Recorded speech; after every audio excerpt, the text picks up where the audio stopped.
नीचे दी गई सारणी को पूरा कीजिए। क्रमांक, त्रिभुज का नाम, कोणों का माप, विशेषता व अन्य गुण। पहला, नील कोण त्रिभुज, कोणों का माप क्या होगा? नील कोण त्रिभुज है तो उसके प्रत्येक कोण का माप 90 अंश से कम होगा। प्रत्येक कोण का माप 90 अंश से कम।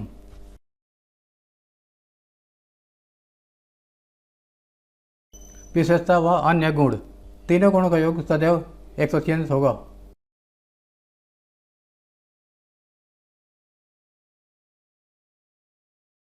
नंबर 2, एक कोण 90 अंश का है तो त्रिभुज का नाम होगा समकोण त्रिभुज।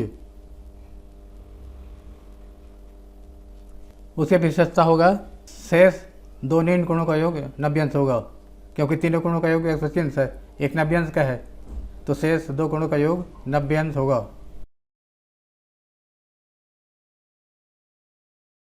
नंबर 3, अधिक कोण त्रिभुज, एक कोण अधिक कोण होगा और अधिक कोण के सामने की भुजा सबसे बड़ी भुजा होगी।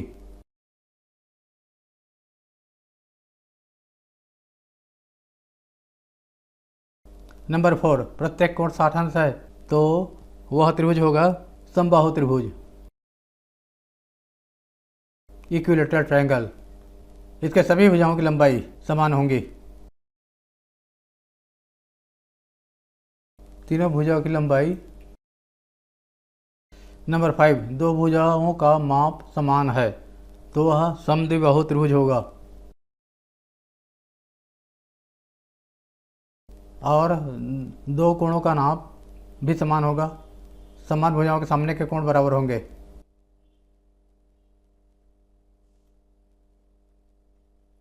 छठवां, विषम बाहु त्रिभुज, प्रत्येक कोण का माप अलग अलग होगा।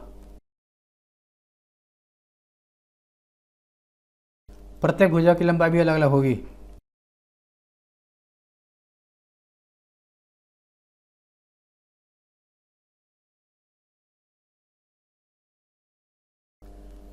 बी एल लंब खींचा पी क्यू पर और सी एम लंब खींचा आर एस पर। बी एल लंब खींचा पी क्यू पर और सी एम लंब खींचा आर एस पर।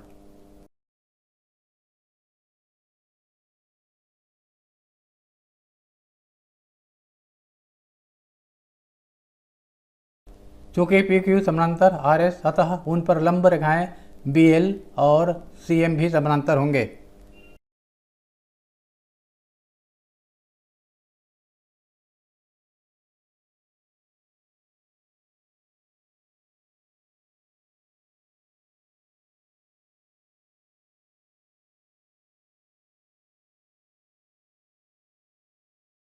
अब इन कोणों को 1, 2, 3, 4 मान लिया।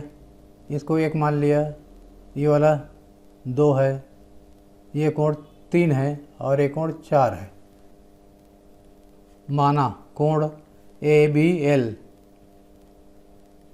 बराबर 1, कोण सी बी एल बराबर 2, कोण ए सी एम बराबर 3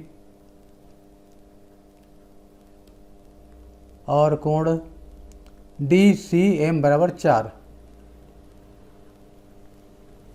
क्योंकि ये भी आपतित किरण है और बी सी परावर्तित किरण है, इसलिए कोण और दे 1 और 2 बराबर होंगे, आपतन कोण और परावर्तन कोण।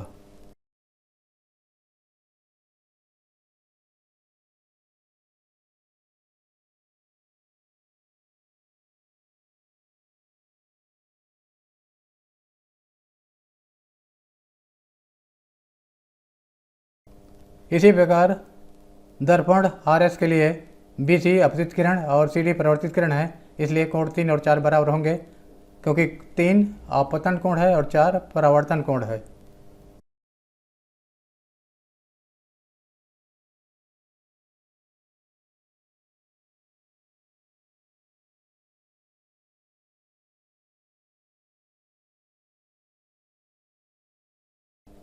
इसका कारण भी वही है, आपतन कोण बराबर परावर्तन कोण।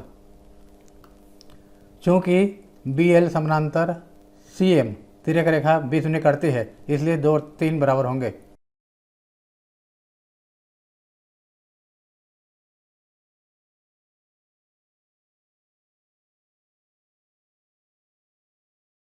अतः 2 और 3 बराबर होंगे। कोण 2 बराबर कोण 3, यह है नंबर 3 और यह है नंबर 2, यह है नंबर 1। 1, 2 और 3 से ये चारों कोण बराबर होंगे।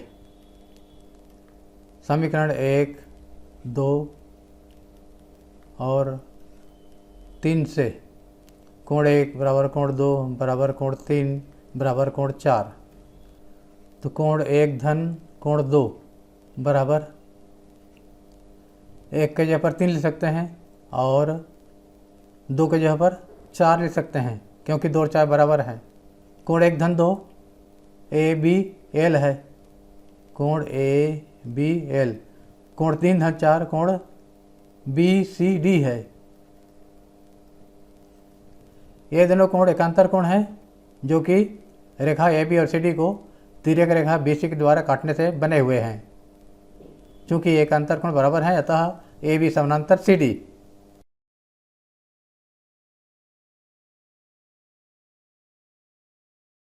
सिद्ध हुआ। AB समांतर CD सिद्ध करना था, सिद्ध हुआ, प्रूव्ड, यह सिद्ध हुआ।